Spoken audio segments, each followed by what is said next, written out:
tinha, era um restaurante que só se servia carne considerada carne de segunda, né? Então você servia aí ossobuco, você servia acém, você servia peito, cara, mas assim, tudo em alguns formatos extremamente fantásticos, entendeu? Que vai muito com o que a gente vai falar hoje, né? Que vai muito com o que a gente vai falar hoje, que são essas questões de higiene, são essas questões. Os caras tinham uma cozinha lá, cara, minúscula, juro pra você, minúscula, minúscula. Não tinha nem Stuart na cozinha. A cozinha era minúscula. Só que assim, cara, uma cozinha de excelentíssima qualidade. Tinha uma parrilha argentina gigantesca. Cara, os métodos de cocção, assim, tipo, muito, muito, muito bem feitos. Meu, era muito legal. Infelizmente fechou por conta de. Não é que não dava resultado, pelo contrário, dava resultado, mas não estava dando o resultado esperado para o período projetado. Por isso que eles decidiram fechar. O Ricardo queria manter, o Ricardo queria continuar, mas não sozinho, né? Os outros dois sócios não quiseram. Cacete, peraí, deixa eu só ouvir esse áudio aqui, que tem mais um áudio de 2 minutos e cala lá. Ave Eles Maria. não quiseram. Eles não quiseram continuar. Aí fecharam, tá lá o negócio parado. Deus, mas parecia muito top.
Três pessoas. A gente toca, eu vou gravar a aula já. Tô só resolvendo com o coordenador aqui algumas coisas que a gente vai fazer uma reunião no sábado para alinhar essa questão das lives, aí como que a gente vai fazer e que dia também, porque tem umas outras questões. Porque a gente tá tentando alinhar um dia que pra gente poder colocar bastante gente, entendeu? Para que seja produtivo, para que seja um tema, ou a gente pega uma semana, E vai pega lá a fazendo. última semana do pega, sei lá, a última semana do mês e faz, como eu dou aula todo dia à noite, ele também todo dia à noite, a gente pega e faz semanal, faz da semana aí, sabe? Segunda tal tema, sei lá, segunda de manhã, segunda à noite, mesmo tema. Segunda, terça, quarta, quinta, sexta e assim sucessivamente pra gente poder fechar. Certo.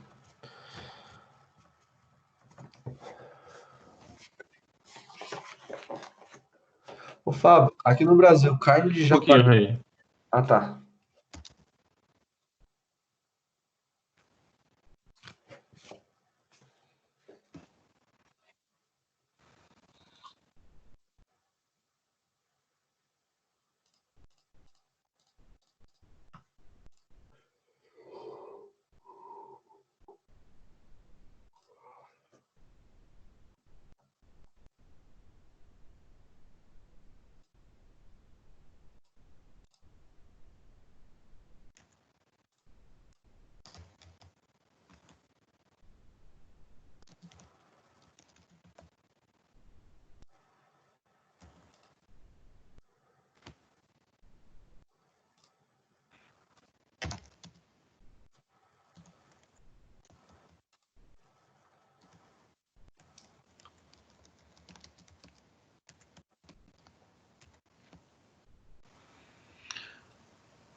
Ô, Felipe, então, se você precisar de alguma coisa, fala pra Mayara também. Se a Mayara precisar de alguma coisa, cara, pra ela me chamar de material pra poder agilizar aí, que você tá ligado que eu tenho um monte de coisa aqui que dá pra ajudar. Eu não tava, realmente, cara, eu não tô conseguindo acompanhar porque a demanda tá muito grande.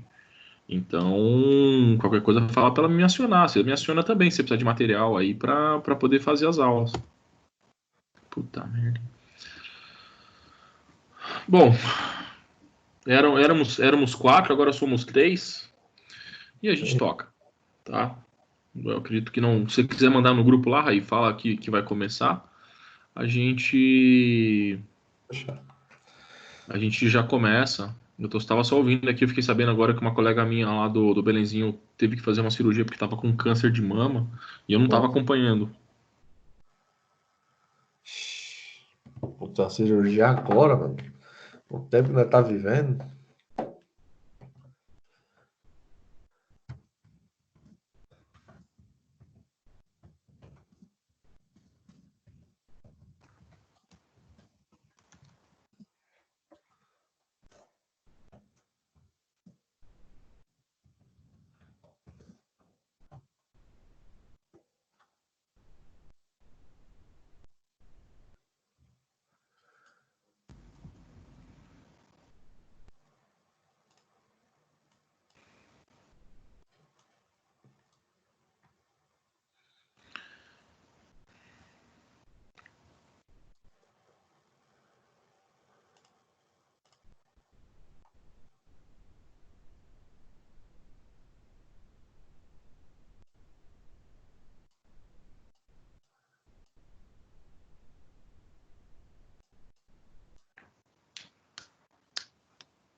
Deixa eu desligar aqui, porque senão o WhatsApp não para. Bom, vamos seguir então, gente. Não sei se vai entrar mais alguém.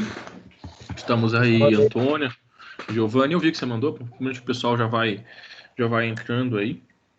Quem for entrando, a gente acompanha e depois a gente vai tá gravado também. Nesse primeiro módulo, a gente vai falar um pouquinho sobre carnes bovinas, tá? Depois, a gente vai talvez linkar aí aves e suínos. E depois, peixes e frutos do mar. E a gente fecha essa terceira sessão.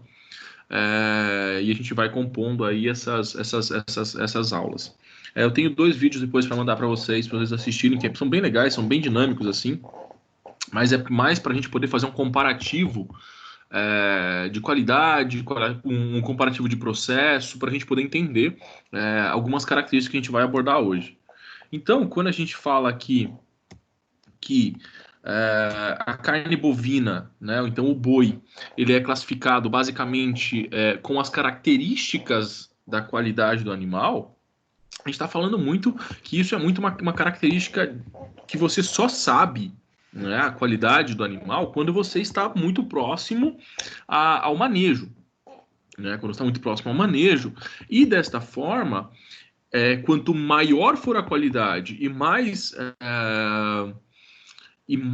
apreço se tem naquela peça, consequentemente isso será mais caro. Então, se a gente levar em consideração aí que a gente entende para peças de carne, qualidade é dureza, tipo de corte, que são as principais características determinadas como qualidade. Então, se eu tenho uma carne mais macia, consequentemente eu considero essa carne com maior qualidade. Se eu tenho uma carne que tem menos fibra, ou não tem, ou uma porção de tendões ou nervuras, essa carne também se classifica como uma carne de maior qualidade.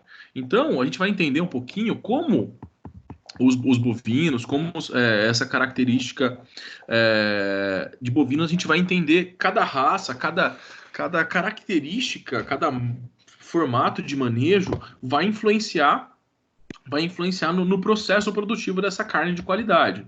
Então, a gente vai entender esses critérios principalmente pela classificação das carnes, pelo tipo de animal. Então, quando a gente fala aí que, pelo menos no setor brasileiro, as carnes são divididas em dois setores, né? Em dois patamares.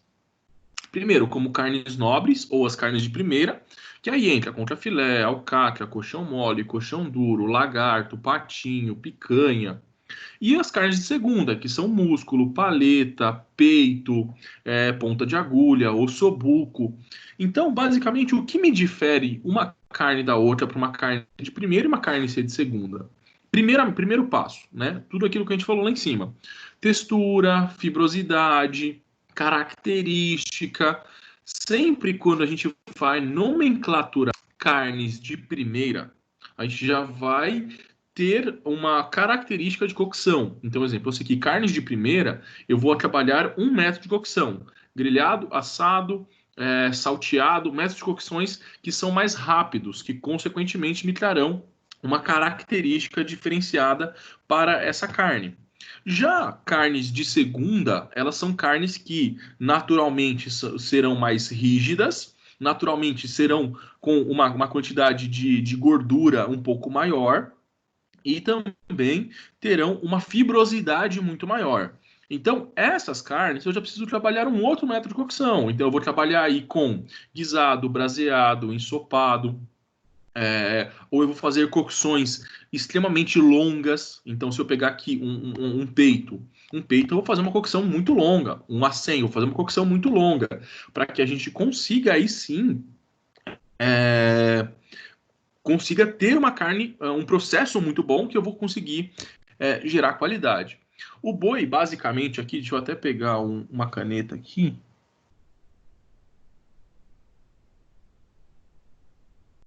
Pegar uma caneta aqui.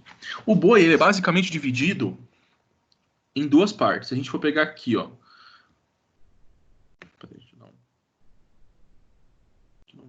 Ele é basicamente dividido em traseiro e dianteiro.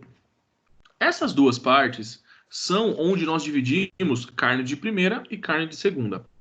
Por quê? Porque as carnes da frente do animal, elas são consideradas carnes de segunda, por serem carnes mais rígidas, por serem carnes mais duras. Por quê? No momento da sua criação, o animal ele faz muito mais força com a parte dianteira. Então, se ele vai subir morro, se ele vai correr, ele vai sempre fazer muito mais força na parte dianteira. A parte traseira ela acaba tendo uma musculatura um pouco menos desenvolvida. E o que isso me gera quando eu não exercito os músculos? Eu gero uma musculatura mais macia, que também, por sua vez, acaba já tendo uma estrutura física diferenciada. Então, a gente vai falar bastante de fibra da carne. A fibra da carne, o modelo da fibra muscular da carne, ela vai inferir diretamente na maciez dessa carne. Então, se eu tenho fibras que são muito complexas, fibras que são muito entrelaçadas, eu posso ter certeza que essa carne será uma carne mais rígida. E, principalmente, as carnes que são essas carnes mais macias, essas carnes mais de maior qualidade, elas estão nessa parte do traseiro do animal. Então, é daqui que sai a picanha, é daqui que sai o alcatra, é daqui que sai o patinho. Opa! É daqui que sai o patinho. Então, todas as carnes consideradas carnes de primeira, carnes com maior qualidade, elas vão sair daqui. Né? Aqui a gente está ainda falando de peças sem ossos. Com os ossos, essa característica muda um pouquinho. Esse tipo de animal que vocês estão vendo aqui, percebam que é um animal que não tem aquele cupim aqui, né? Cupim é uma carne que a gente só consome no Brasil. Em outro lugar do planeta, a gente não tem esse consumo tão grande como no Brasil do cupim. Então, aqui vocês percebam que a carne, que as peças estão divididas por numeração. Então, nós temos aqui o número 1, que é o pescoço, nós temos o 2, que é a paleta, nós temos o 3, que é o peito, o 16 aqui, que é o ossobuco, o miolo da paleta, o 10, que é o contrafilé noir, costela da janela, a gente vai ver tudo aqui nessa sequência. Então, ó, 1, pescoço, 2, acém, 3, peito, 4, paleta, 5, fraldinha, 6, ponta de agulha, 7, filé mignon, 8, filé de costela, 9, contrafilé, 10, capa de filé. 11, alcatra, 12, patinho. Então, aqui, ó, tudo isso aqui, tudo isso aqui, eles são, a maioria, carnes de primeira, tá? Logicamente, tirando algumas coisas aqui, exemplo, o lagarto, vocês vão entender o porquê o lagarto é do jeito que é. Então, são as carnes que estarão tudo para cá. Os números maiores estão tudo para cá. Ó, 13, 14, 12, 15, 9, 7, que é o filé mignon, 10 aqui, que é a capa de filé.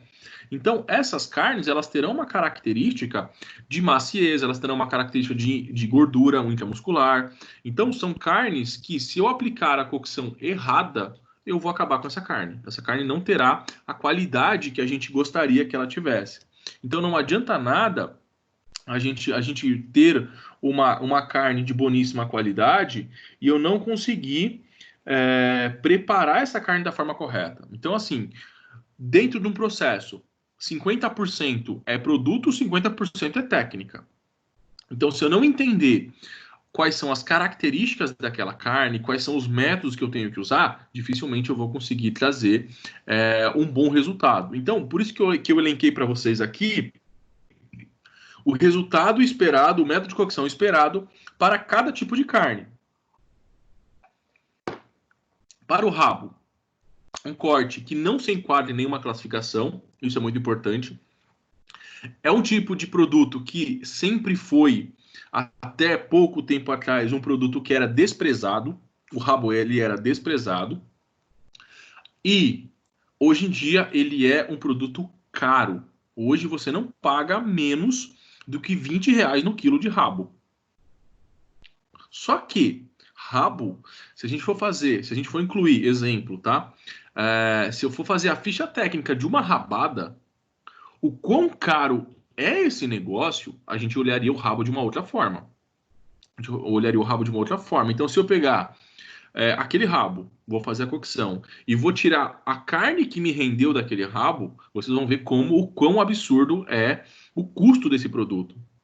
Que normalmente ele é um produto que ele é desprezado, né? Ele é desprezado por muitos. Então, o rabo, a gente tem aí a peça inteira, essa parte inteira. Normalmente, quando a gente já compra ele fracionado, ou muitas vezes já ele enroladinho, já embalado. Ele é uma carne que tem muita gordura mesmo. E aí, o que é indicado que seja feito guisados ou braseados, ou até alguns cozidos em cocção lenta, um barreado, alguma coisa com essa característica. Por quê? Porque é uma carne extremamente dura, é uma carne que tem muita gordura, e a indicação de cozinhar lentamente, vocês não vão falar assim, eu vou comer rabo mal passado. Não vai. Isso aí vai cozinhar umas 6, 7 horas minimamente para você ter um produto de uma boníssima qualidade. Logicamente, é uma potência de sabor. É algo saborosíssimo, não tem o que falar. Então, a gente consegue fazer algumas receitas, exemplar, coxinha com recheio de rabo. Fica muito, muito, muito bom. Só que dá muito trabalho. Já o lagarto, ele já é uma peça um pouco mais arredondada, com fibras longas e magras. A gente pode perceber que o lagarto, ele não tem, seja de que animal for, ele quase não tem gordura intramuscular. Toda a gordura do lagarto ela é concentrada na parte exterior da peça, que por sua vez ela vai ter uma característica de ter essas fibras muito longas, e essas fibras, por serem muito longas, são fibras muito rígidas. Então, normalmente quando a gente faz um lagarto, ou a gente vai fazer esse lagarto no método de cocção muito rápido mesmo assim, ou você vai para braseados e rosbife. São as melhores técnicas para a gente poder usar. Esse lagarto ele pode ser feito muito além da carne louca, né? A gente consegue usar ele de formas distintas. Em alguns tipos de serviço, como casamentos, é muito clássico que a gente sirva lagarto recheada, ela pode ser recheada. Então, é uma carne que ela precisa de um longo tempo de cocção, para que ela fique macia, para que a gente consiga cortá-la tranquilamente. Mas é uma carne que não tem suculência nenhuma. É uma carne que ela precisa ser acompanhada de molho. Justamente pelo método de cocção que está sendo usado, ela precisa ser acompanhada de molho. Se ela não for acompanhada de molho, a gente terá alguns problemas no momento de servir. Colchão duro e colchão mole, né? O colchão duro, ele é uma peça um pouquinho menor do que o colchão mole. Ela tem as fibras um pouquinho mais grossas. E aí ele pode ser usado já para vários métodos. Ele pode ser guisado, ele pode ser assado, ele pode ser moído, ele pode ser usado em sopas e caldos. E o colchão duro, ele é muito menos rígido do que o lagarto. Então a gente consegue, por exemplo, fazer uma isca de carne com colchão duro tranquilamente. A gente consegue fazer alguns bifes de colchão duro assado, não funciona também super bem. Você assa esse colchão duro aí uma hora e meia, 2 horas, a peça toda, tá? Você assa a peça toda, ela vai ficar mais. Você consegue trabalhar essa peça. Já o colchão mole, ele já tem fibras muito mais curtas e muito mais macias. Então, aí sim, você já vai conseguir tirar alguns bifes, você já vai conseguir fazer umas preparações totalmente diferentes com o colchão mole. E aí sim, o colchão mole e o colchão duro, eles são muito usados para fazer bife a rolê. Justamente por serem carnes que, por terem essas fibras características, elas suportam a cocção, né? Então eu consigo ter uma carne que depois que ela foi cozida, ela não vai se desmanchar facilmente. Eu acho que é isso que a gente espera quando a gente faz um bife a rolê. E aí a gente vai fazendo isso e vai fazendo uma cocção um pouco diferente. Já fazendo uma cocção um pouco diferente para poder manter essa fibra e, logicamente, recheado com legumes ou adicionado de legumes. Músculo. Músculo, normalmente a gente está falando aí de canela ou sobuco, que são os principais cortes usados do músculo. A gente até encontra o músculo desossado, mas é numa porção um pouquinho menor. O músculo, ele é muito bom para fazer cocções longas. Muito longas. Por quê? Porque o músculo ele tem muito colágeno. E também tem muitos tendões. Então, esses tendões, quando nós fazemos a cocção, ele começa a liberar esse colágeno, então fica realmente uma preparação um pouco mais gelatinosa, de uma gelatina que se difere da gelatina da gordura, é uma gelatina mais extenso, né, que ela fica um pouco mais elástica, mas para o preparo de molhos, para o preparo de alguns caldos, não existe carne melhor, porque eu uno sabor, eu uno textura, e eu consigo unir tudo isso num prato só. Num prato só. Então nós temos aí o ossobuco, quando ele é bem preparado, normalmente cozido por várias horas aí, a gente tem que tomar muito cuidado porque ele começa a soltar do seu osso central e não é o que a gente quer para a gente poder servir esse ossobuco. Ele é um prato muito aclamado, principalmente na cozinha italiana. Na cozinha italiana nós temos alguns pratos que são clássicos, como o ossobuco com risoto de açafrão. Isso é fantástico. A união desse sabor da carne que cozinhou por várias horas, mais o açafrão, é um sabor assim que é literalmente uma bomba de sabor na boca. Vale muito a pena experimentar.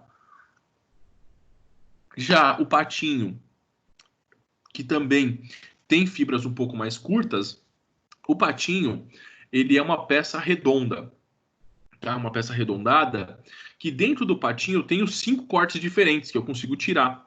Só que todas essas peças, elas são divididas por fibras. Então, o patinho ele é ideal para fazer bifes. Então, você consegue fazer um bife de patinho super bacana, uma carne que não tem nada de gordura extramuscular, é uma carne limpa.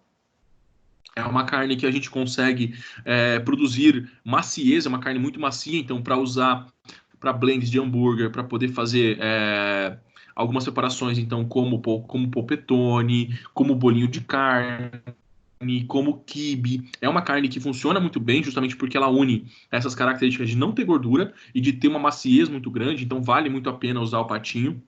É uma carne de primeira, então é uma carne que você vai pagar aí minimamente uns, falando em questão de mercado, tá?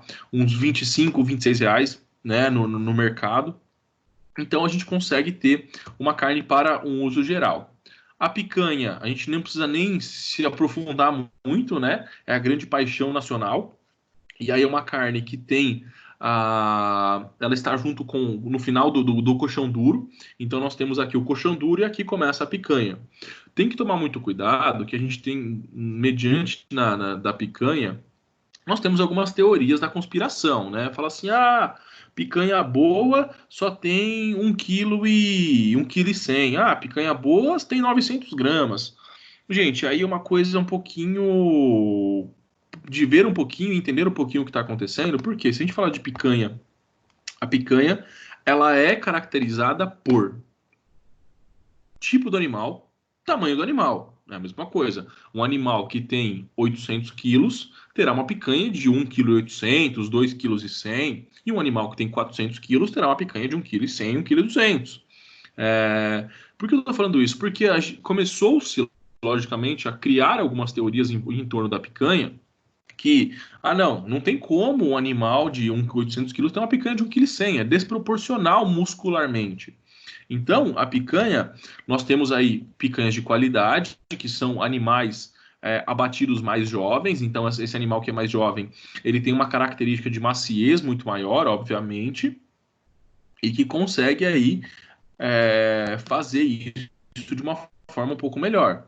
Já a picanha que são picanhas maiores, consequentemente, talvez eu tenha um animal um pouco mais velho, eu tenho um animal que pode ser um animal que era um animal leiteiro, e aí, consequentemente, eu terei uma característica totalmente diferente. A gente consegue identificar isso pela gordura. A gente vai falar disso lá na frente, tá? A alcatra é também uma carne de primeira, que tem fibras extremamente curtas e macias. Sobretudo, provém de quando os animais são animais mais gordos, então quanto mais pesado for esse animal, maior será essa alcatra, e consequentemente ela vai muito bem grelhada, ela vai muito bem assada, ela vai muito bem guisada. E essa alcatra é uma carne que ela tem uma capa de gordura extramuscular, mas ela não tem tanta gordura intramuscular. E desta forma, ela é uma carne muito boa para churrasco, porque é uma carne que tem muita suculência. E aí consequentemente, sai aquela miscelânea de sabor dentro do nosso churrasco. O filé mignon, uma carne super magra e macia, que a gente usa no mundo todo. Então, assim, o filé mignon, ele é realmente a carne mais utilizada no mundo. E aí, qual é o grande problema de tudo isso, né? Filé mignon, a gente só tem 2 em cada animal. E também, mediante o porte do animal, a gente tem uma quantidade de uma bitola do filé. As outras peças. Pera, gente, só me dá um minutinho que eu já volto aqui. Eu só resolver um probleminha que o bebê acordou aqui.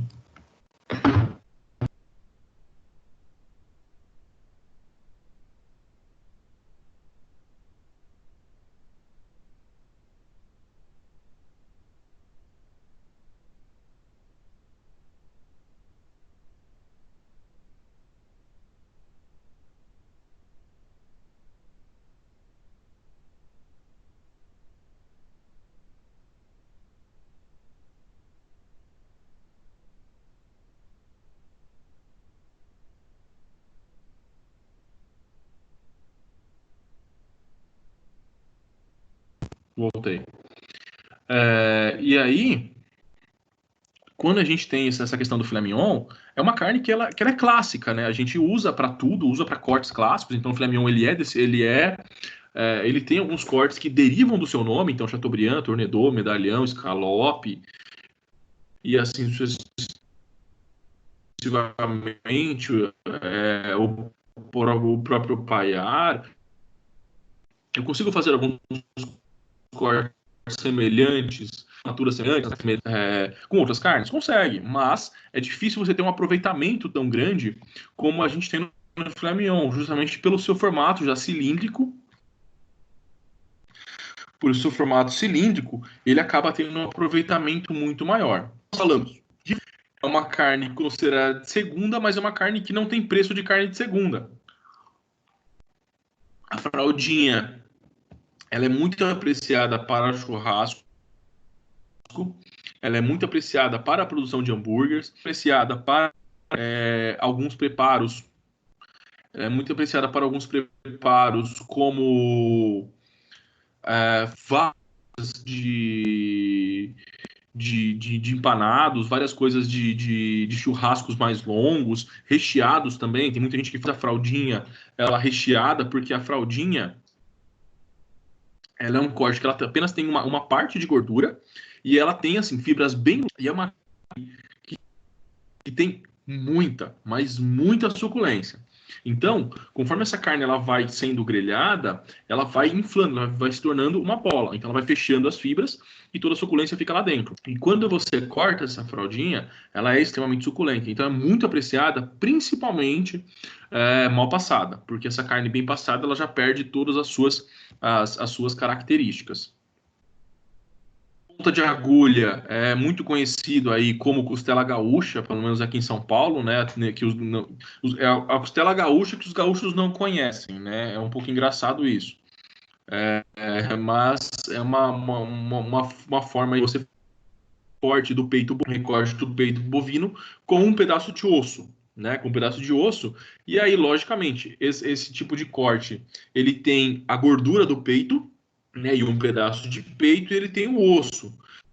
Então, para preparo de guisados, braseados, sopas, esse corte é muito indicado. Só que, de novo, por ele ter muita gordura, essa gordura acaba influenciando no processo. Logicamente, vai ter gordura precisa ser retirada esse excesso para que a gente consiga compor aí de uma forma um pouquinho melhor. A rapa de filé, ela é uma carne considerada de segunda, com muitos nervos, então ela é a parte de cima do contrafilé, do filé chamado filé de noir, e ela requer um cozimento em calor úmido, adequado, como guisados e braseados.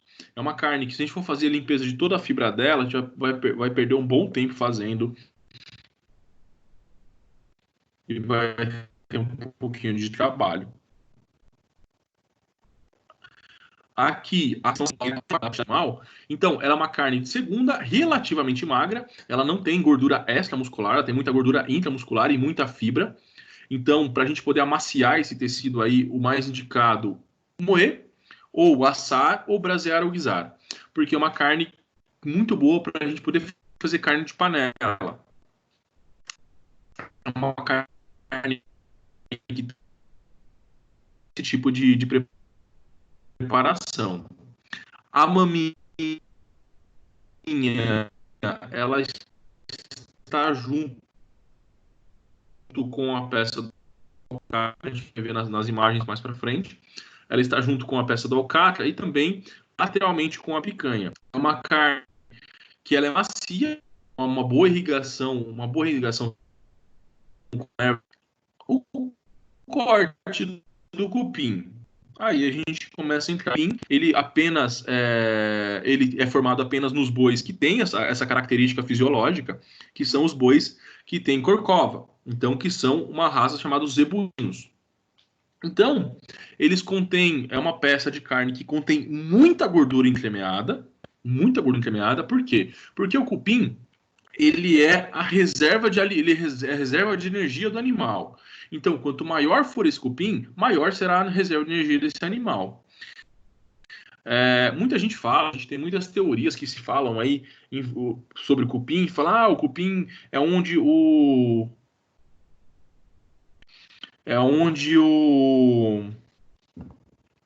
animal toma vacina, é onde o animal faz isso. o animal faz aquilo, gente, não é assim.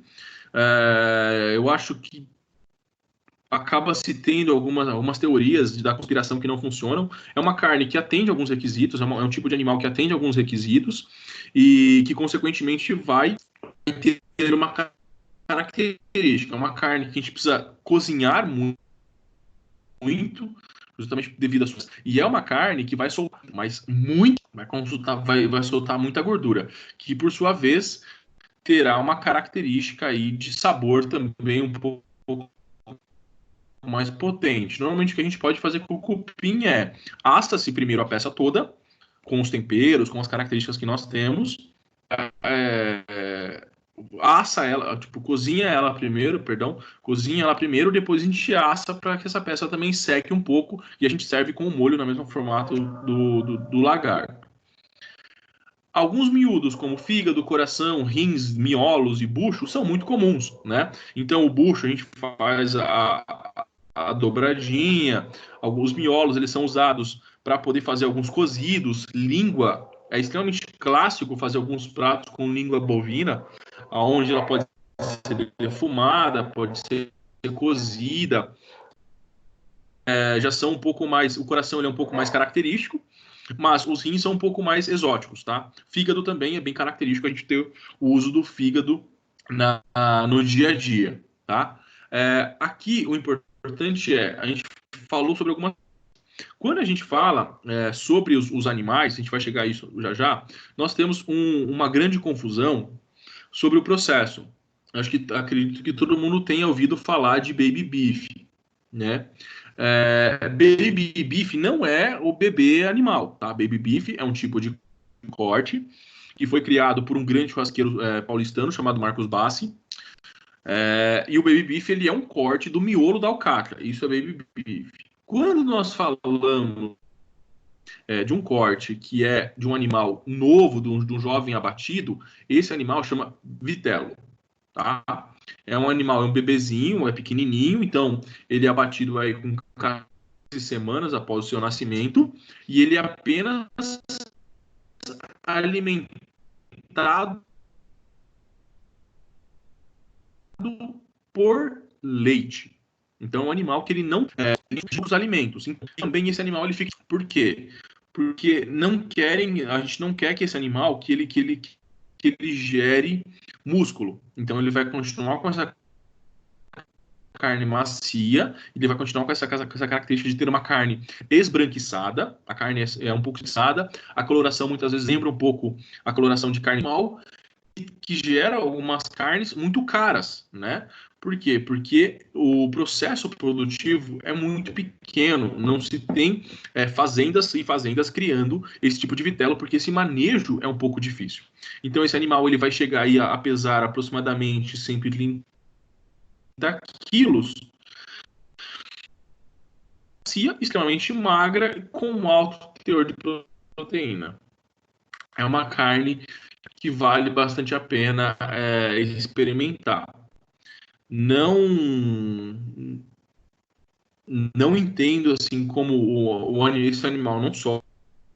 Ponto muito importante. A gente falou aí da carne, a gente falou do processo, a gente precisa entender como que a gente vai escolher essa carne, né? Porque eu chego no açougue, na grande maioria açougues são com um tipo com um tipo de característica de carne. E só que o que acontece?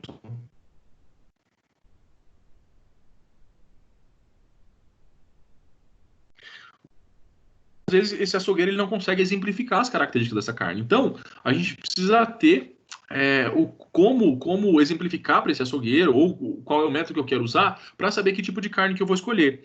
Então, a gente já sabe aí que a carne, dependendo do corte, ela vai ser mais ou menos macia. Ela só será realmente saborosa e nutritiva se compra, então a gente não tá, a gente tá vendo, eu acho que isso é uma das vantagens do açougue, que a gente consegue escolher a peça que a gente quer, que a gente consegue ter uma característica, não, quero essa, é uma das vantagens, e aí eu vou escolher qual é a peça, qual é o corte, mediante ao processo de cocção que eu vou usar. Então, se eu quero fazer um churrasco, eu vou para uma linha de carne. Se eu vou fazer Se eu vou fazer uma carne de panela, eu vou para outra linha de carne. Se eu vou fazer recheio, eu vou ter algumas características. Então, alguns pontos de atenção. Primeiramente, a cor da carne. Primeiramente, a carne, que é muito importante. Então, ela deve ser sempre vermelha, um vermelho um pouco mais vivo, com gorduras brancas ou gorduras ligeiramente amareladas. A cor escura e não apresentar veios de gordura, o animal submetido a uma engorda, uma engorda forçada. E também pode ser que ele tenha sido abatido prematuramente. Esses dois pontos são muito importantes porque a gente fala que quando eu tenho uma carne com um vermelho um pouco mais vivo, a gente vê que essa carne é fresca. Quando essa carne ela começa a ficar um pouco mais opaca, começa a ficar alguns tons mais escuros, uns tons mais escuros, algumas características um pouco mais oxidadas, a gente tem que começar a tomar cuidado porque essa carne ou ela não foi manejada da forma correta, ou essa carne não está num ponto de qualidade muito bom. E aí que vem o grande problema, né? Se essa carne está exposta ao lado de outras carnes que estão com uma característica boa, a gente vai ter problema provavelmente em casa, porque houve uma contaminação daquele ambiente com aquele tipo de carne. Então, assim, testar o toque é um pouco mais difícil, mas algumas formas a gente consegue ver.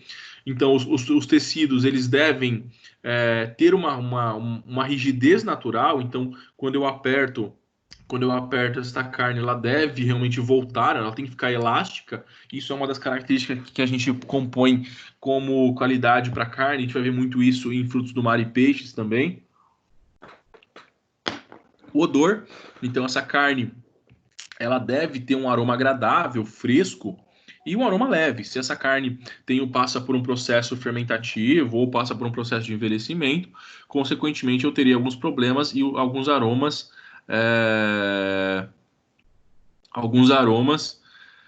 um pouco mais desagradáveis. Aromas um pouco mais desagradáveis, a gente tem que tomar um pouquinho de cuidado. O tempo de conservação dessa carne, logicamente, depende do peso, do tipo da carne. Se for uma carne moída, então essa carne moída, quando eu faço esse processo de moagem, vocês estão vendo, provavelmente com a professora Shirley, que eu estou expondo cada vez mais as moléculas, os pedaços de carne, e aí eu posso ter o acometimento de algumas bactérias que consequentemente farão com que essa carne se deteriore muito mais rápido. Então, preferencialmente, essas carnes que são moídas ou já congela ou já efetua a cocção dela, para que a gente não tenha problema de perda de qualidade. Já quando eu tenho carnes que são cortadas em pedaços maiores, preferencialmente se consuma ou no dia da compra ou já se congele, já se armazene da forma correta essa carne, para a gente não ter esse mesmo problema de multiplicação bacteriana que vai acontecer, né? Principalmente não só no açougue, mas também em casa. A gente está muitas vezes manipulando vários produtos para o almoço e fica aquela carne ali em cima da pia, ou fica aquela carne próxima à tábua que estava cortando qualquer outra coisa. Então a gente tem que tomar cuidado aí, não contamine essa carne. Então, a gente tem aí questões de quantidades de carne para a gente poder armazenar. Então, se a gente tem aproximadamente 500 gramas, essa carne de 500 gramas, uma peça, ela vai durar aí, segundo a legislação e segundo tudo mais, aproximadamente 3 a 4 dias em refrigeração de 0 a 8 graus, que é o que nossa geladeira compõe dentro de casa. Já peças maiores vão até uma semana. E aí, logicamente, como eu falei, vai depender muito do tipo de geladeira, vai depender muito da característica da geladeira, da potência, de onde isso está localizado na geladeira. Então, são alguns aspectos que têm que ser levantados para que a gente não tenha problema de perda de qualidade. Então, quando a gente fala aí sobre as raças desses animais, a gente começa primeiro de um pressuposto muito simples, tá? Todo mundo estudou biologia na escola, pelo menos uma vez na vida, né? Na aula de biologia, a gente aprendeu que nós temos lá no início de tudo, né? Nós temos os reinos, né? Na biologia, nós temos os reinos, dentro dos reinos nós temos os sub-reinos, e assim vai descendo, vai desencadeando até a gente chegar nas raças. Com os bovinos não é diferente. Então, nós temos lá a grande família, que é dos tauros. Depois nós temos, descendo essa ramificação, eu até fiquei de fazer esse esqueminha, acabei não fazendo. Nós temos uma ramificação que nós temos bostauros e dentro nós temos os bostauros, porque aí depois, antes disso, vai se dividir para bois e depois para animais semelhantes, então bisões, outros animais que tenham essa mesma característica, búfalo e assim vai. Então, dentro desse bostauros, nós temos os taurinos e nós temos os zebuínos, que é basicamente isso que a gente está falando agora. Então, as raças dos taurinos são uma característica de raça e a raça dos zebuínos são outras características de raças. Então, normalmente, algumas diferenças muito simples que a gente vai ver. Raças zebuínas. Primeiro, são raças que têm chifre. São raças que têm chifre. São raças que têm corcova. São raças que são mais adaptáveis. Perdão. São raças que são mais adaptáveis e são as raças mais difundidas em todo o mundo. Quando nós falamos dos taurinos, aí sim nós temos raças um pouco mais complexas. Nós temos raças que principalmente são raças europeias, raças que têm uma característica de serem animais mais robustos em tamanho, de serem animais que têm uma complexidade de manejo muito maior e que têm uma característica de gordura e de carne totalmente diferente. Então, quando a gente fala da raça Nelore, é a raça mais consumida no Brasil, que é aquele boizinho branquinho que a gente sempre vê no Globo Rural, que a gente vê na televisão, que a gente vê em todos os locais, é a raça mais consumida, né? O animal de mais fácil manejo para o nosso clima. Né? Essa é a raça, ela é perfeitamente adaptada ao clima brasileiro, é uma raça indiana, que se adaptou muito bem aqui com todos os processos de colonização. Então, essa raça, ela suporta grandes temperaturas, ela não tem uma dificuldade. Ela não tem uma dificuldade no manejo, ela não tem uma característica de muita exigência. Então, é uma raça que se adaptou muito bem. Ela tem uma pele um pouco mais grossa, então isso facilita também na penetração de parasitas, de insetos, que consequentemente vai me depender de manejo de antibióticos, de antissépticos e tudo mais para esse animal. Qual é o grande problema, né? Esses animais, eles têm essa característica de serem animais que por serem mais resistentes, eles geram uma característica de carnes mais rígidas, né, de carnes mais musculosas, que consequentemente também me gerará uma característica de gordura extramuscular muito grande. Dessa gordura extramuscular, nós temos aí uma característica de produção, nós temos uma característica de muitas vezes uma gordura muito excedente, que vai gerar carnes um pouco mais gordurosas. Então, aqui nós temos Nelore, tá? Esse animal aqui, brincando, é um produtor, então um animal puro sangue, é um animal que tem uma característica genética muito boa, que vai ser usado para a produção de novas matrizes. Percebam que a corcova dele é bem saliente, é bem grande, que consequentemente gerará uma característica de um animal com um cupim grande, com uma picanha grande, com uma costela grande, e assim sucessivamente. Então, esse animal é a raça de animal mais consumida no país, né? Uma raça justamente por ter essa resistência, por ter essa característica, esse animal é mais difundido na sua produção. Então, nós temos uma segunda raça, que aí já é uma raça taurina, que são os Angus, né? O Angus, ele está muito, muito forte, muito na mídia, muito no mercado, porque Angus, quando a gente fala de Angus, a gente está falando aí de sinônimo de qualidade. É uma raça que se destaca aí por ter uma característica positiva e um resultado de carne muito macia, uma carne com uma gordura intramuscular muito complexa, o que vai me trazer maciez. E também é um animal que ele está começando a ter um grande manejo no Brasil. Mas como?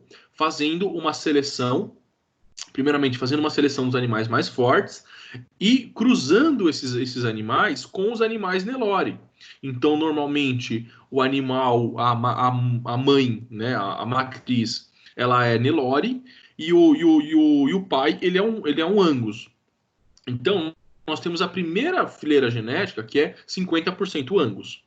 No Brasil, se vende carnes Angus com até 25% Angus. Então, aí são gerações que vão sendo passadas, né? E aí, essa característica gera um animal com uma característica Angus um pouco mais branda, né? Então eu tenho sempre a genética mais forte predominando em boa parte, mas eu não, em vez de eu ter uma carne sem quase nada de gordura intramuscular, que é do Nelore, eu começo a ter uma carne já com bons traços de gordura intramuscular, o que consequentemente gerará carnes com uma maciez muito maior. Então esse Angus aí ele vai apresentar gorduras de aproximadamente 3 a 6 milímetros, e aí que vão ser gorduras entremeadas na carne. Então essa gordura entremeada vai me conferir esse sabor. Então esse aqui é um Red Angus. Nós temos Red Angus, nós temos Black Angus, tá? Tem outras raças de Angus também, mas essas duas são as principais.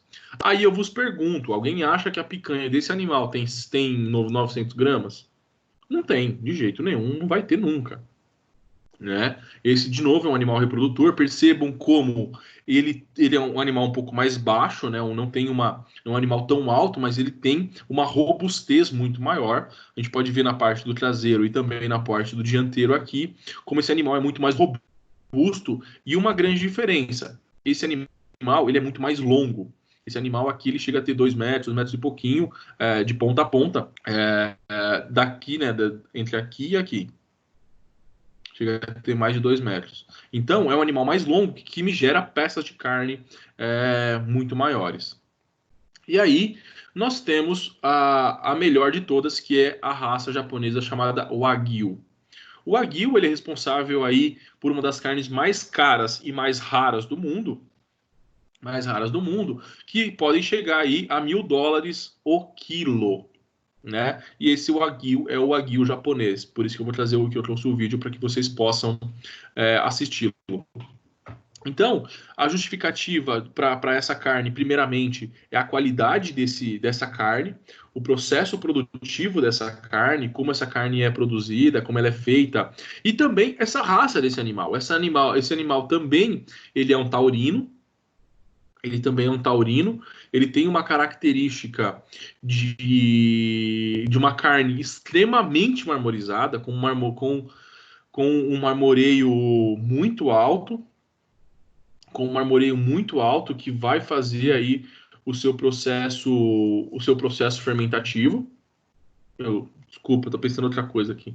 Que vai fazer uma carne extremamente macia que você corta com uma colher. É uma carne que vai ter uma característica de muita maciez, que consequentemente vai custar aí muito caro. Nós temos na Swift, para quem tem uma Swift próxima à sua casa, ele tem Wagyu, né? Ele tem Wagyu, ele tem Black Angus, se eu não me engano. É só dar uma olhadinha nos preços, né? Ele vai custar aí um Black Angus 50% vai custar, e um contrafilé vai custar uns R$ 380 o quilo.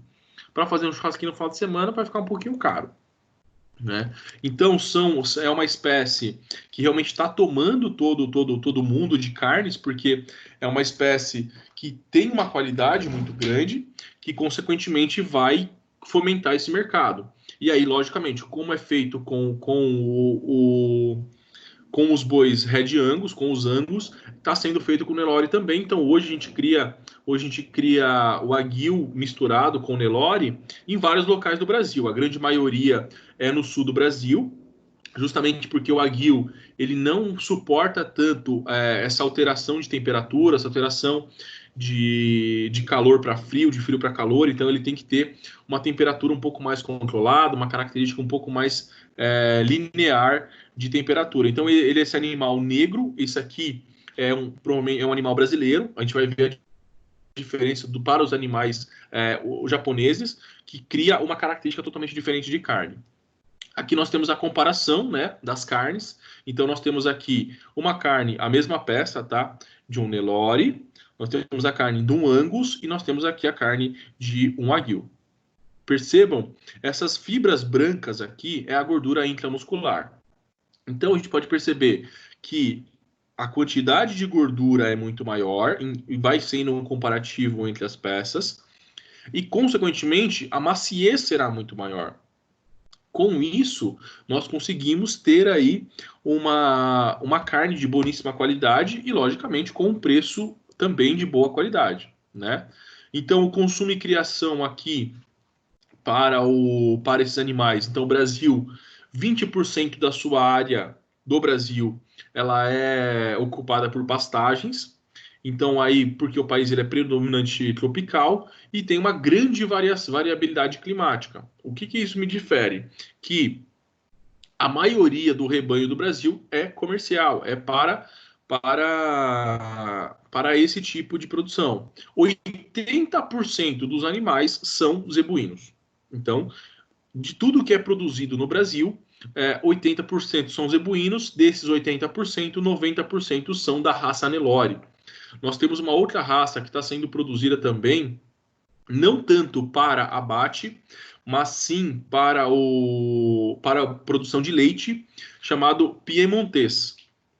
Esse animal piemontês, ele sofreu uma mudança genética que ele não tem gordura, né? A gente pode pegar aí piemontês, é um animal que está sendo muito criado, principalmente em Minas Gerais, para a produção de queijos da Serra da Canastra.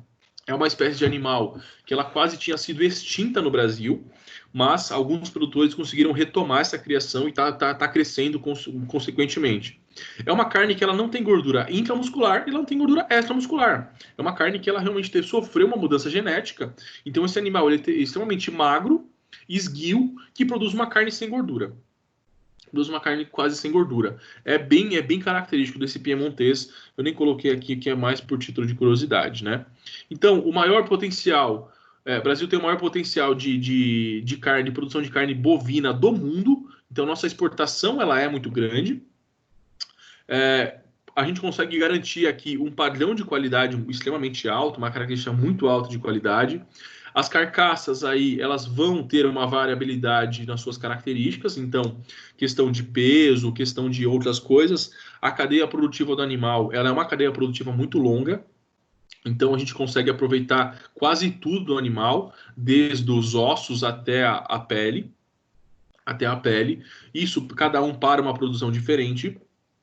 E o que está sendo feito muito é justamente o cruzamento desses animais para que nós tenhamos um melhoramento genético dos rebanhos que vai conferir essa característica de carne totalmente diferente. Aí são só alguns dados antes de a gente entrar no vídeo, né? O Brasil aí tem uma das maiores tecnologias de uso de cruzamentos e raças da agropecuária, então, consequentemente, isso vai... se tem muitos estudos para que isso melhore, a qualidade das carnes, e o manejo zootécnico nutricional dos animais gera aí entre 24 a 36 meses. Então, esses animais, a partir do nascimento, com 3 anos, eles serão abatidos. Então, são animais jovens, justamente para poder gerar carnes um pouquinho mais macias. E aí nós temos uma questão que é muito clara, né? Desafio de produção de carne no Brasil. Ofertar produto de qualidade, além de se ajustar às demandas do consumo interno. O Brasil é um dos maiores produtores e também um dos maiores consumidores. Então, essa demanda ela é sempre muito, muito variável. Lógico, nós temos chegando no Brasil muitos animais de importação. Argentina, Uruguai, que produzem carnes muito boas, principalmente de bois taurinos, que dão uma qualidade e um olhar do público brasileiro para esse tipo de carne é um pouco mais analítico, mas o Brasil está tentando melhorar a sua carne para poder conseguir aumentar a sua competitividade e, consequentemente, vai ter algumas exigências do paladar do brasileiro para que isso tenha. Eu vou passar o vídeo para o Raí para vocês assistirem, são 2 vídeos.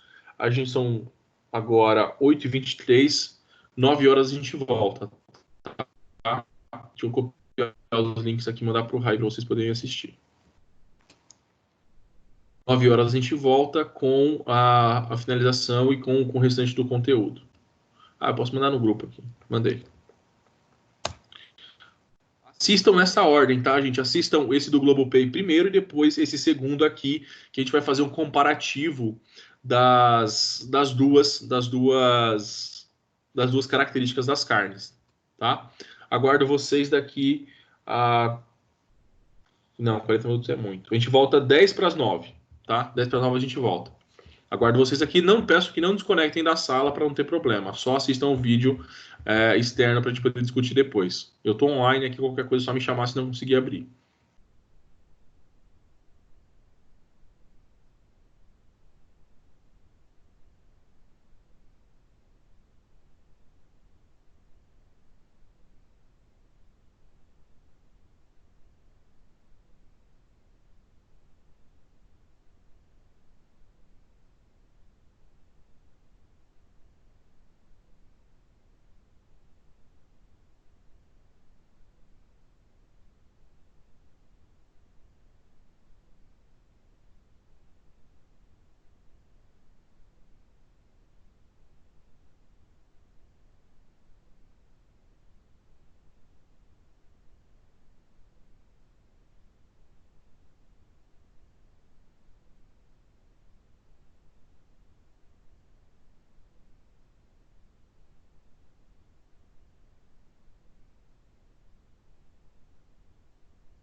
Ixi, 10 minutos ainda. Assistiu? Eu já, rapidinho. Dá. Os dois vídeos acho que dá, não dá 20 minutos. Muito rápido. Interessante. Muito. Legal, né? Aí, assim, o engraçado é que você vê a diferença do que é no Japão e do que é no Brasil, né? É o que eu ia falar. Eu quero achar umas coisas aqui. Mas é muito bonita o corte dessa carne, é muito bonito. E Muito. no primeiro vídeo eu tava pensando, falando assim, mas como deve ser a picanha, né? Aí no segundo ele mostrou. No segundo vídeo ele mostrou. Não, e você vê o porte do animal, né? A característica do animal, do. Cuidado dele. Exatamente. Estou tentando selecionar, recortar o vídeo aqui. E usam aí, assim, algumas coisas usam só vacas, Né? Virgem. virgem, entendeu? Faz massagem. Eu só, é que na reportagem do Brasil não mostrou a massagem, mas acho que provavelmente eles fazem, né? Deve ser Não, normal. não. Não, porque você percebeu ali que os caras já colocam no manejo de pasto justamente para poder. Porque os caras têm que diminuir o custo, né? Sim. Eles têm que diminuir o custo dessa carne, que consequentemente eles não têm mercado consumidor. Você fala assim, cara, quantas pessoas você conhece que vai pagar aí R$ 400 no quilo de uma carne? Nem ferrando. Entendeu? R$ 400 o cara paga em 20 quilos, beleza. 20 quilos o cara vai pagar. Agora, é muito difícil. Então, assim, eu acho que um dos pontos que o presidente da Associação de Wagyu e outros falou é justamente essa cara, o paladar está mudando, a característica está mudando. Eu acho que isso que é importante. Mas você vê como é diferente, cara. Assim, são vários aspectos que a gente tem aí, que a gente pode usar, que a gente pode trabalhar, que a gente pode ver. É só ir com um pouquinho mais de profundidade em alguns assuntos, que a gente começa a achar um monte de coisa. Igual se a gente for falar um pouquinho depois, a gente vai falar um pouquinho de suínos. Cara, é um negócio muito maluco também, entendeu? É um tipo de proteína animal que a gente tem vários métodos de produção, a gente tem várias características de produção. Então você tem aí os porcos que a grande parte da dieta são belotas, você tem porcos que são de confinamento, são porcos industriais, e tudo isso vai influenciar na característica de qualidade desse animal, tudo isso vai influenciar no processo, no resultado final, no preço final. Então, assim, são vários. Cara, alimentação é uma coisa muito maluca, entendeu? É muito maluca. Por isso que eu falo que, assim, quando a gente começa a fazer algumas abordagens diferentes, você fala, cara, é, é louco o negócio. E aquela costela no final do segundo vídeo. Nossa senhora, e eu Fome. gosto. Nossa, fome total, né? Cara, não, eu tava pensando em fazer almoço de das mães agora domingo. Eu tô pensando em fazer uma costela assada pra comer. Eu vou fazer aqui em casa, a gente vai fazer galinhada no disco. Aí sim, aí já é bom.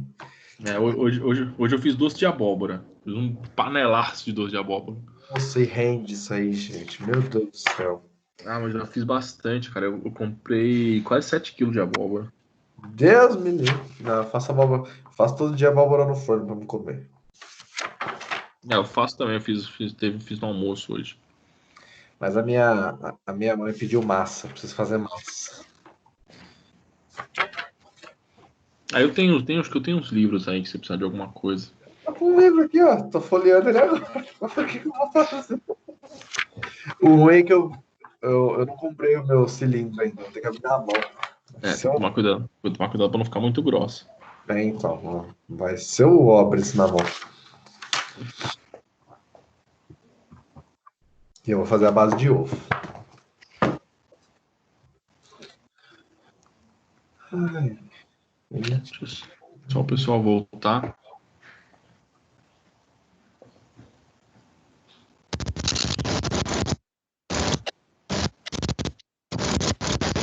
churrasco só é assim, ir direto aqui em casa. Você não vai ligar.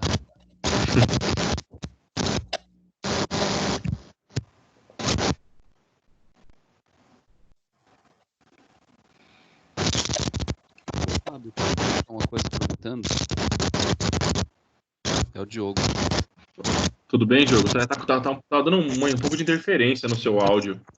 Ah, é? Agora, a hora que você fala, dá um chiado. O celular. Cara. Show? Se você quiser, se você estiver conseguindo falar, tem um chat aqui, ó. Você consegue escrever.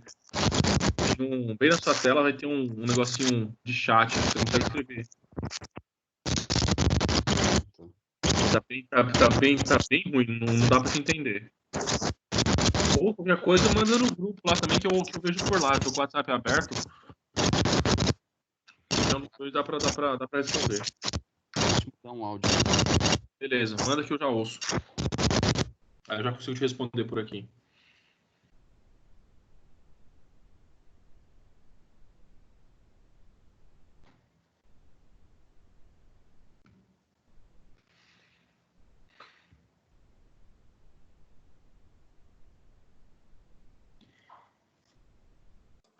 Ô, Fábio, Oi.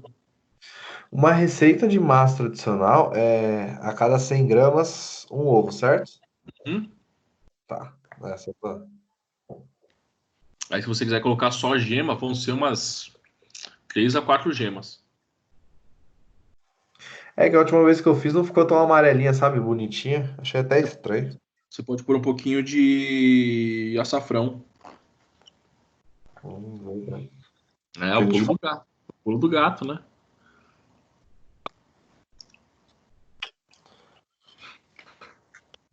faz uma massa seca.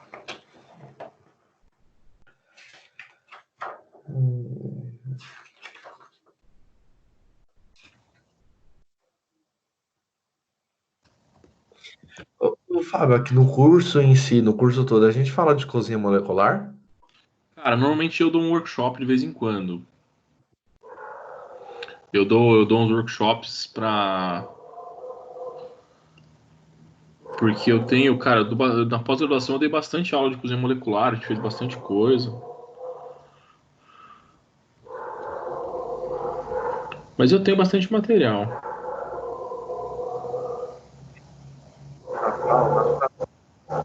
Isso de,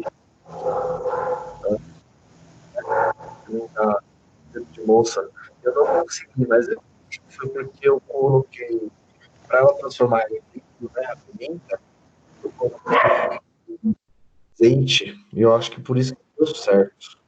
O que Eu que você acho. tentou fazer? Umas esferas, umas esferinhas, sabe? Aham. Tipo, como se fosse um caviar, entendeu? Só que é Tá. umas de pimenta. Mas você extraiu a pimenta de onde? De que forma? Então, eu bati ela com azeite, eu acho que foi por isso que. Não, é gordura e as coisas não vai funcionar. Você vai ter que usar cloreto de cálcio e ozonato de sódio. Pra extrair ela. Não, você vai extrair em água. Vamos Extrai em botar ela água, em água. bate ela com água, você vai pôr alginato no meio, né? Então depois que você bater, é, você vai você vai bater, depois você vai adicionar o alginato vai deixar ele um pouquinho mais viscoso. Uhum. é, e depois você vai esferificar em cloreto de cálcio. Eu fiz. Eu fiz com cloreto de cálcio, mas no lugar eu usei agar-agar. Então, agar-agar não funciona. Agar-agar você tem que esferificar em óleo. Para fazer com Ah, agar-agar você vai esferificar em óleo. vamos saber. Né? Eu Vou tenho tentar. eu te mandei minha biblioteca lá, não mandei? Você tinha mandado, mas não lembro onde eu botei o link. Eu tô caçando esse link fazendo falta.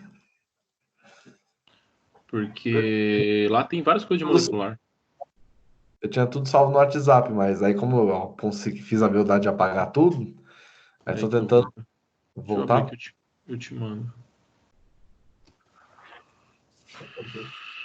Cara, Eu tem fiz um bastante. canapé de. E aí eu queria, né, colocar ela em cima, que é gostoso, Eu, mas eu faço bastante disso.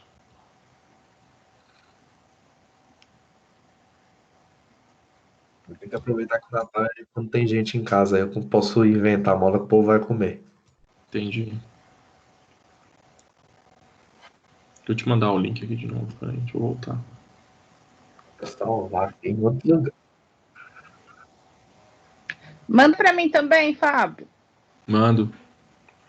Eu só peço que não Não, é- excluam nada da minha biblioteca, hein, gente? Senão vai dar morte. Tá bom. não, eu sou. Não, Samara, você não vai receber nada, não. Sai daí. Ai, me deixa. Você não merece. Não, sai fora.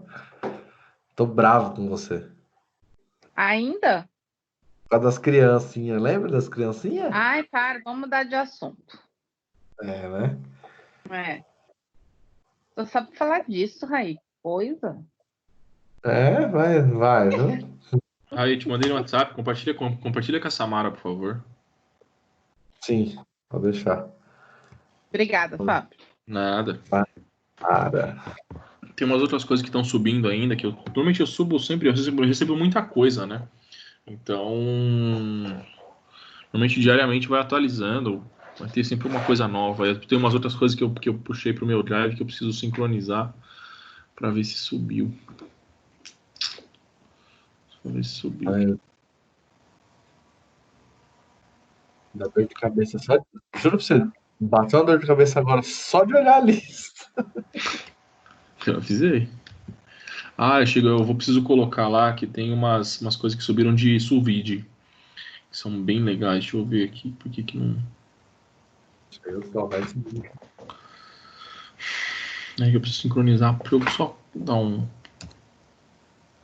Preciso sincronizar a pasta.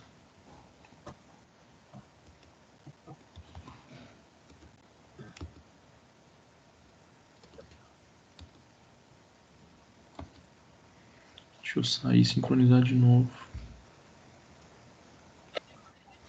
Nossa, eu tava vendo a minha agenda aqui. E o seu trabalho é o primeiro, cara, dia 25 agora. Meu Deus do É, céu. Desculpa.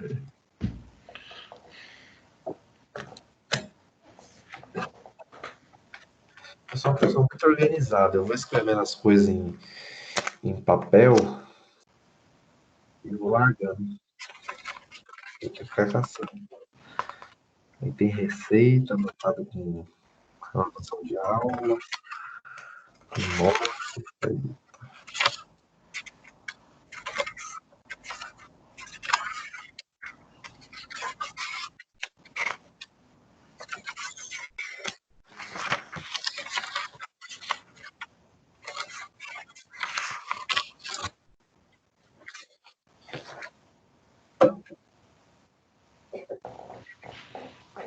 tem alguns downloads que eu não sei onde que eu enfiei.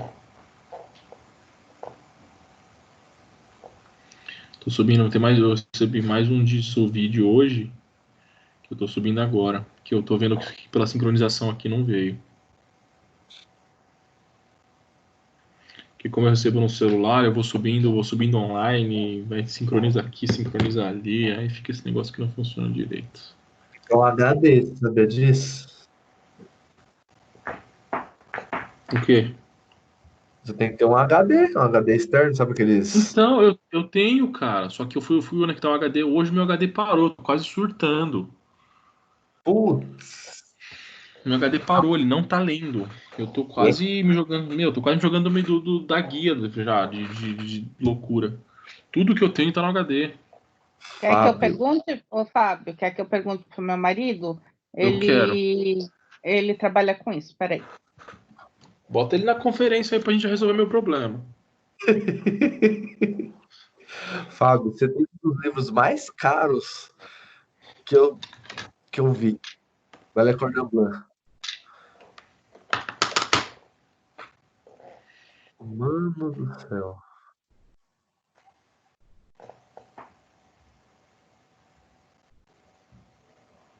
Gente, esse livro aqui é R$ 400, gente. Fábio, Oi. oi, vou colocar ele para falar com você, tá? Tá, deixa eu só ver o que tá rolando aqui. Qual é o nome dele, por favor, Samara? É o Rubinho. Beleza.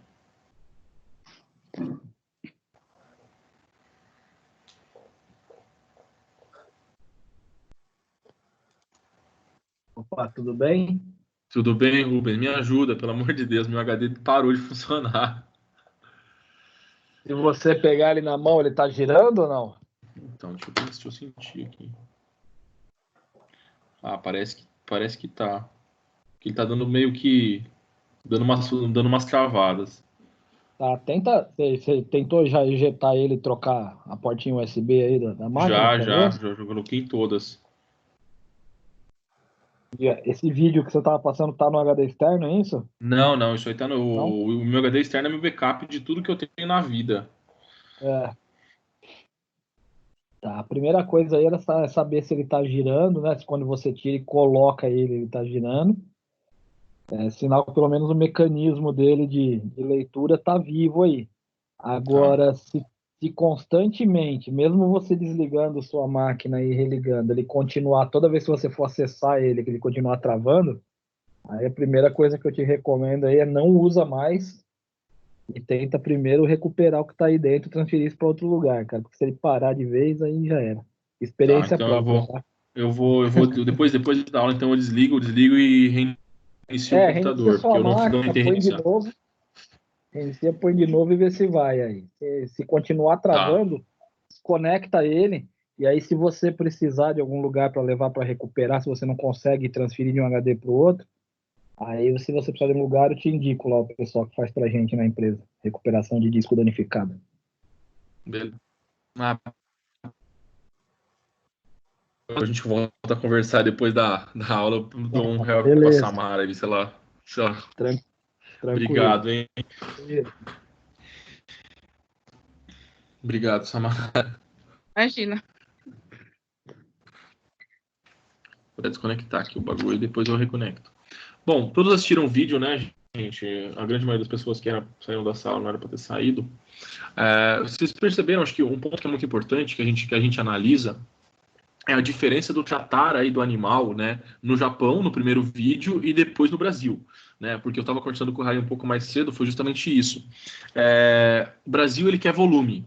O Brasil, ele quer colocar coisas no mercado, ele quer volume, ele quer quantidade, e é um produto que não tem ainda uma grande aceitação, né, porque é um produto caro, né, nitidamente é um produto caro, e é um produto que ainda não está no paladar do brasileiro. Então, se a gente for ver que esse produto ele é um produto premium, é um produto especial, nós não temos uma grande quantidade de pessoas que possam pagar por esse produto. Eu particularmente conheço 2 ou 3 pessoas que pagariam por esse produto, né? Mas nós estamos falando de um grande crescimento do consumo. E esse grande crescimento do consumo vem muito ao encontro do que o presidente do segundo vídeo. O paladar do brasileiro está numa transformação de volume para qualidade. Esse movimento a gente já viu em alguns setores, com a cerveja artesanal, está começando com a cachaça, começou com o vinho, começou em vários setores de alimentos e bebidas, que a gente viu essa grande transformação. E no setor de carnes está mudando também. Então, os brasileiros estão mudando essa diretriz. Então, hoje, acho que o exemplo claro disso são as casas de carne, né? Antigamente, a gente não tinha casa de carne, nós tínhamos açougue. Hoje nós temos casa de carne. A mais famosa delas, aí que está em quase todos os bairros, chama Swift.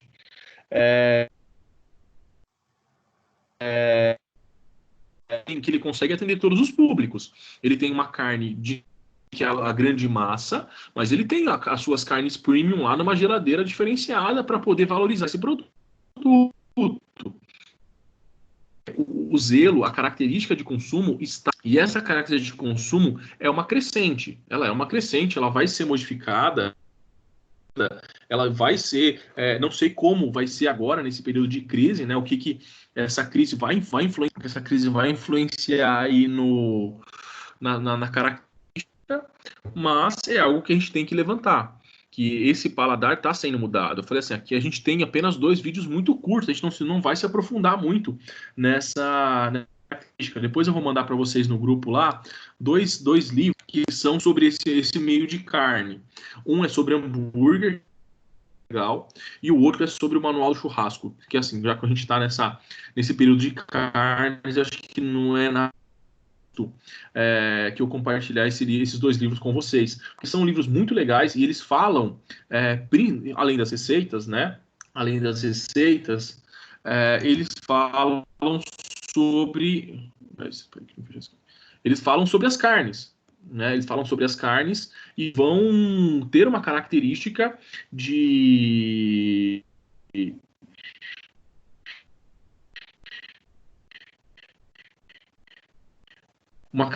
de como que essas carnes irão agir dentro do...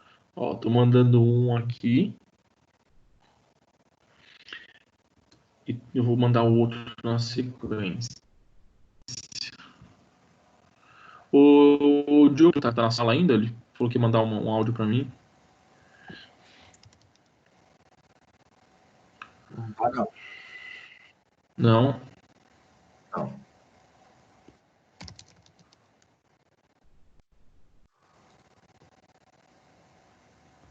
Estou subindo para vocês o outro livro agora. Então, são algumas formas que a gente começa a tratar a carne de uma forma totalmente diferente. Não, acho que não é esse aqui que eu quero mandar, não. É o outro. Eu vou ter que achar o outro aqui.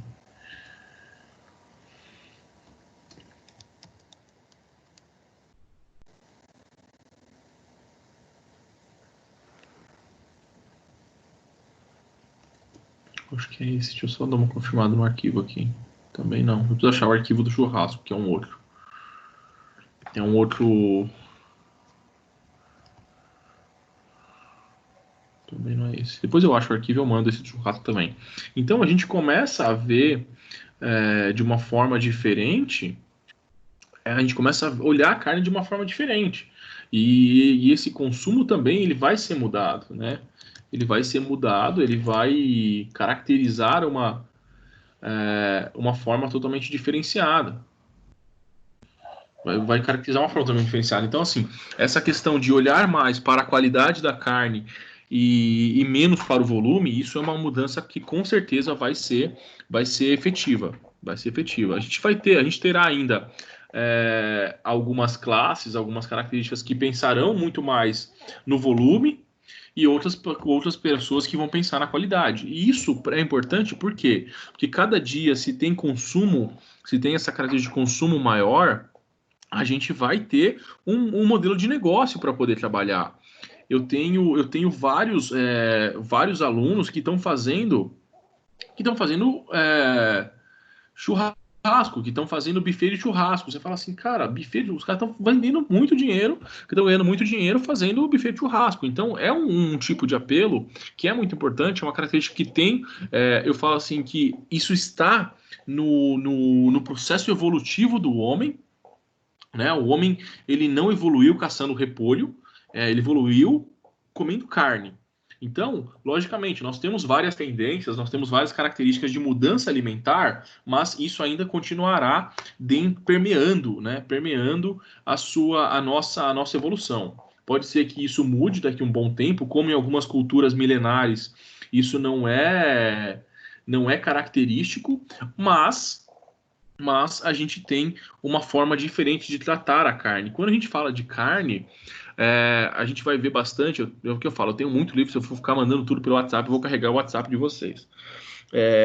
Que eu começo a olhar aqui, começo a ver os outros livros que eu posso mandar para vocês sobre carne. Então, à vontade. Não, mas tá tudo na biblioteca. Então tá. Eu acabei de achar 2, eu tenho 2 aqui que são de barbecue, que é uma outra forma de churrasco. É bastante coisa, vocês vão ficar meio... Meu filho participa, Fábio, desses de encontros de festivais barbecue. de churrasco, Let's Grill, sabe? É legal, é muito legal. Eu adoro. É bem bacana. E aí você já vai ter mais uns subsídios para dar para ele, para ele dar uma lida. Então É, legal.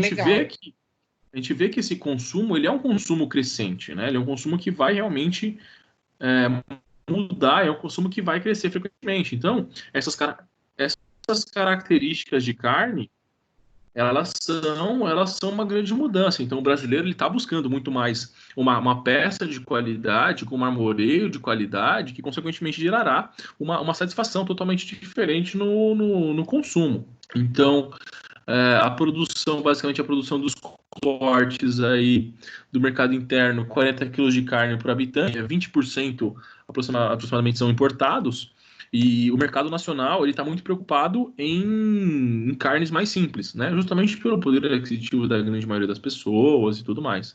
Aqui são algumas coisas de acabamento de carcaça, né? Então a carcaça ela começa no primeiro passo aqui, depois ela é feita a limpeza e depois ela chega nesse processo aqui de mais limpo para poder ser cortadas as peças, né?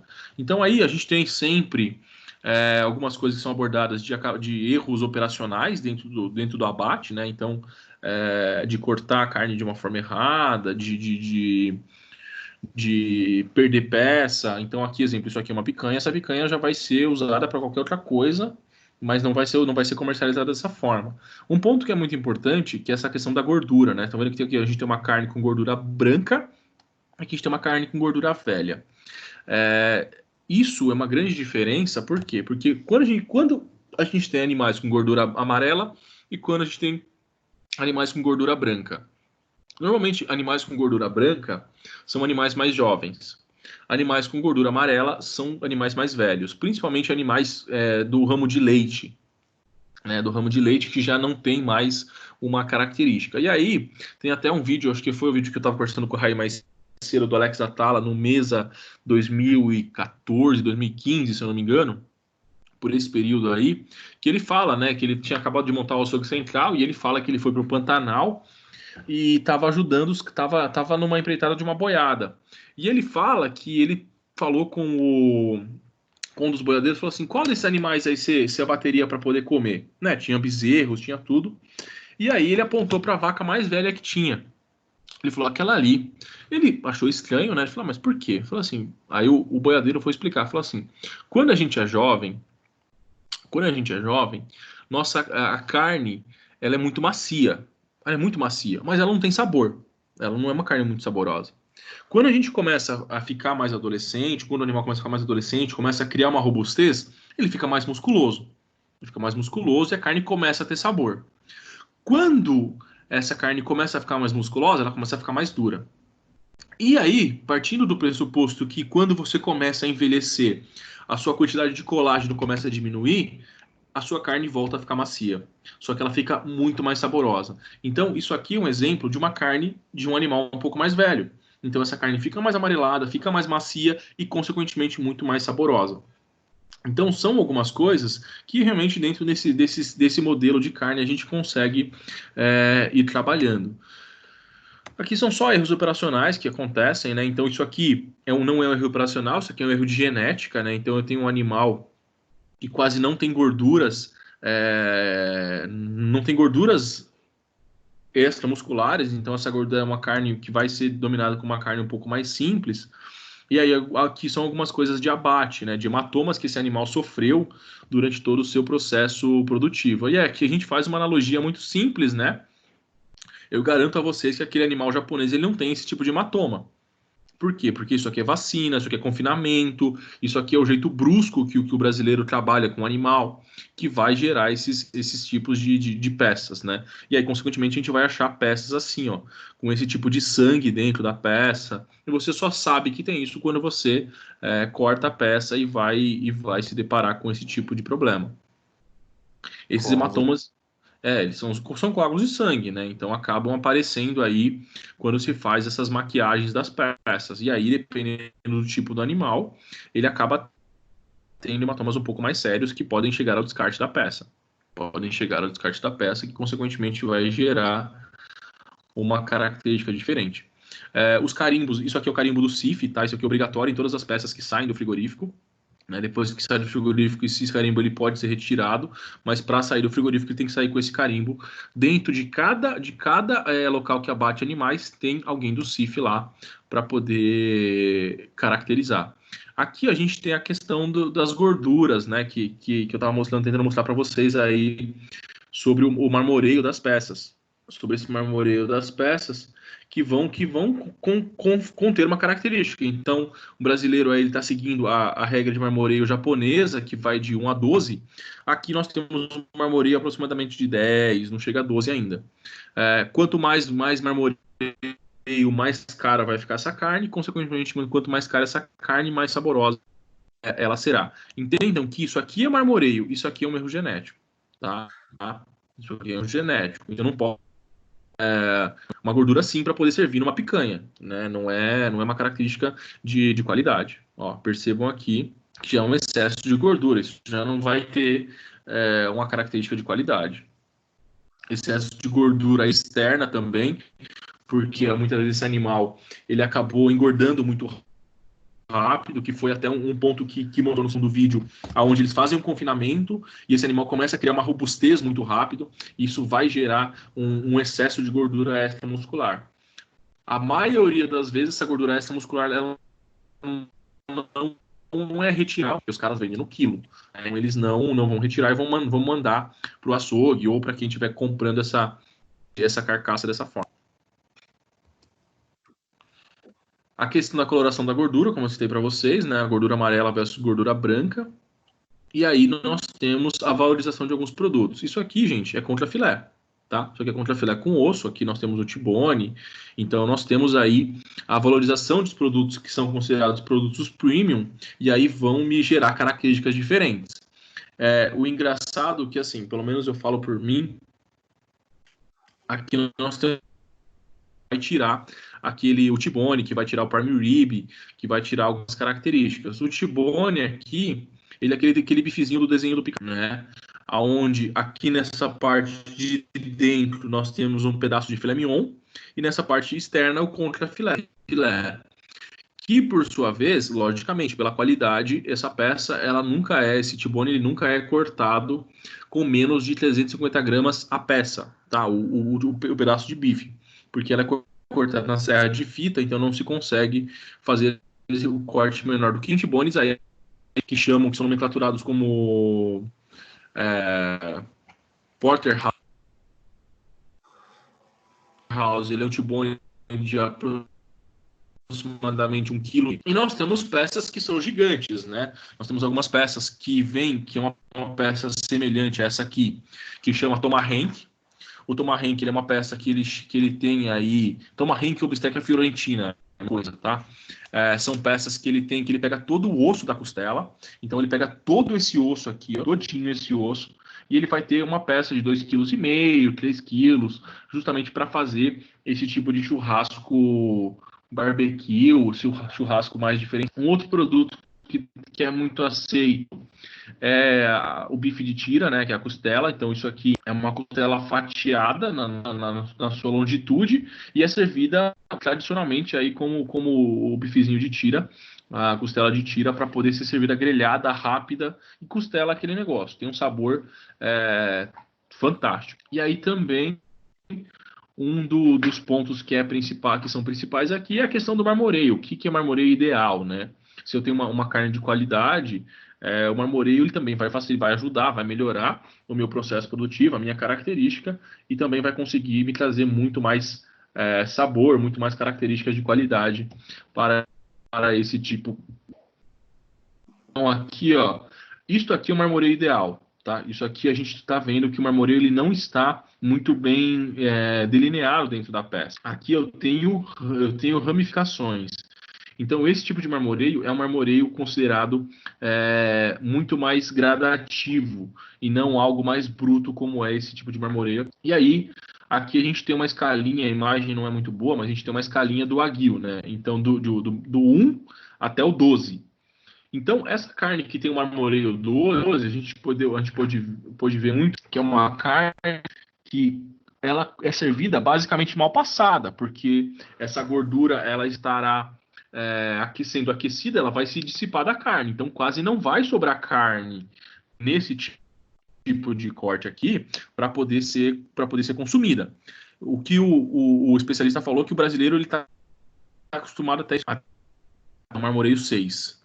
Muito mais do que isso, que fica muita gordura na boca. Então não são para todos esse tipo de consumo. E aí tá um exemplo, né, de carne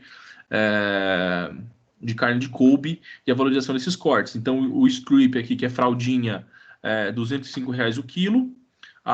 O outro tamanho, né? Estou percebendo que aqui dá por tamanho, ó, 5/6, 7/8 e 9/10. É o mesmo corte, com tamanhos diferentes, R$324. Então, para fazer um churrasquinho, aí vai sair um pouquinho caro. Um outro processo que está começando a ficar muito na moda chama dry age. Esse dry age, ele é um processo de envelhecimento dessa carne, de melhoramento do processo dessa carne de envelhecimento, aonde é por desidratação a frio, né? Uma desidratação seca, um frio seco, onde essa carne ela concentra sabor. Então essa carne ela pode perder aí até 40% do seu peso para poder criar carnes extremamente diferenciadas. Então normalmente são feitos esses dry ages com carnes com osso, não se faz com peças de outra forma. E nós temos uma outra característica que está surgindo também fortemente, chamado Butter Age. Esse Butter Age é uma carne com esse mesmo processo de envelhecimento, porém envolto em gordura. Né? No caso, manteiga, que eles usam para fazer o Butter Age. Essas peças, elas variam aí do tempo de maturação. Então, ela pode começar aí após as 30 dias, ela vai perder de 10 a 15%, e depois ele pode ficar aí até 120, 150 dias, mais ou menos, para o seu processo de maturação. Então, eles falam aí que o processo ideal começa a ficar bom a partir de 70 dias, onde esse envelhecimento desenvolve um sabor. Então, o tal do blue cheese, que é o sabor mais intenso, a característica mais intensas, mas aos 100, 150 dias, essa sensação é transmitida comendo a carne com um pedaço de queijo, salame, alguma coisa assim. Então, já se levou maturações até 250 dias. E, logicamente, né, como é um produto que demanda um cuidado muito, muito característico, ele vai ser um produto bem mais caro também. Né? Vai ser um produto bem mais caro também para o seu consumo. Isso aqui a gente não encontra em qualquer lugar. A gente não é um produto fácil, não é um produto fácil de se encontrar. Então a gente tem que tomar cuidado também com os processos, porque se a gente for falar que o processo de dry age não é nada mais, nada menos que um processo de envelhecimento dessa carne controlado, é justamente o que está acontecendo. É um processo que a gente está fazendo um processo de putrefação dessa carne controlado. Por isso que ela vai quebrar, os aminoácidos vão quebrar essas fibras, essa carne vai ficar macia e também vai desenvolver sabores diferenciados. Então, só tomar cuidado com toda a segurança alimentar aí desse processo de produção. Certo, gente? Deu para entender um pouquinho mais sobre carne?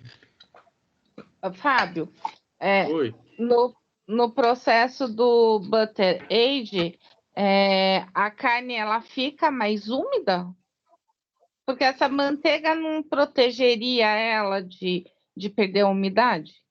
Então, mas é que assim, o Butter Age ele é um processo que está começando ainda, né? Então não se tem não se tem muita literatura, não se tem muita coisa para poder falar. O Dry Age ele já começou há muito tempo nos Estados Unidos, né? Chegou no Brasil há uns 2, 3 anos, então a gente tem um pouco mais de literatura. O que eu vi de Butter Age é muito superficial, muito superficial, tanto que eu nem coloquei. Porque eu não tenho fontes para poder falar assim, não, é isso ou é aquilo. O Dry Age já não, já tem um movimento um pouco maior. Tá bom. Obrigada. Nada.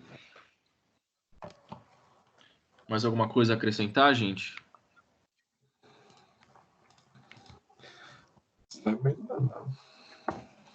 Então, nos encontramos na próxima segunda-feira. mesmo bate-horário, mesmo bate-local, mesmo bate-link de segunda-feira. E a gente vai resolvendo. Eu já mandei para você, Raí, as coisas lá. Vou achar o outro livro de churrasco após eu reiniciar meu computador, que eu preciso fazer esse HD funcionar. E aí eu vou tirar tudo do HD. É, o HD que tá aqui do meu lado, o HD externo. E aí a gente vai se falando. Qualquer coisa, a gente me acionem, me mandem no WhatsApp aí que eu tô online quase 24 horas por dia. E a questão das lives aí eu vou resolvendo e vou passar para vocês como é que vai ser feito. Eu acho que vai ser legal, vai ser uma mudança, um mindset diferente para vocês, aí vai ajudar bastante. Beleza? Fechou, Fabião. Fiquem com Deus, se cuidem das suas famílias, usem álcool gel, se protejam e vamos estudar. Tá, joia. Fábio, Até eu mais. vou desligar aqui. Daí, se você precisar, pode ligar no meu número que eu passo pro meu marido, tá?